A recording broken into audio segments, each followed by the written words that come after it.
दोस्तों, क्या आप माँ दुर्गा के 9 रहस्यमय रूपों के बारे में जानते हैं? नहीं जानते तो इसी कहानी को ध्यान से सुनिए। ये गाथा किसी एक देवी की नहीं बल्कि एक ही महाशक्ति की 9 अद्भुत यात्राओं की है, जो एक बेटी के जन्म से शुरू होती है। सबसे पहले वे पर्वतराज हिमालय की गोद में जन्मी एक भोली और स्नेहमयी पुत्री, जो शैलपुत्री कहलाई।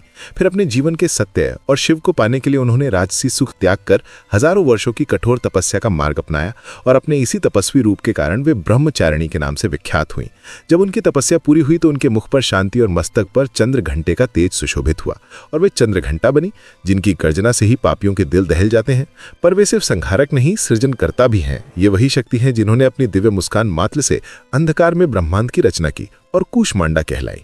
जब उन्होंने देव सेनापति कार्तिकेय को अपनी गोद में लिया तो उनका वात्सल्यमयी रूप स्कंद माता के नाम से पूजा गया, और जब धर्म की रक्षा के लिए महर्षि कात्यायन की पुकार सुनी तो वे उनकी पुत्री बनकर कात्यायनी रूप में प्रकट हुई, जिनका जन्म ही महिषासुर जैसे दैत्य का अंत करने के लिए हुआ था। और जब उस महाअसुर से युद्ध का समय आया तो उन्होंने अपना सबसे विकराल और भयावह रूप धारण किया, जो थी कालरात्रि, जिनका गहरा काला रंग, बिखरे केश और बिजली सी चमकती आंखें देखकर दुष्टों की आत्मा तक कांप उठे। उस महाविनाश के बाद उन्होंने शांति और पवित्रता के प्रतीक के रूप में दूध की तरह श्वेत वर्ण धारण किया और महागौरी बनी, जो हर भक्त के पाप धो देती हैं। अंत में ब्रह्मांड में धर्म की स्थापना करके वे अपने परम रूप में स्थित हुई, जो है सिद्धिदात्री, जो अपने भक्तों को समस्त सिद्धियां और ज्ञान प्रदान करती हैं।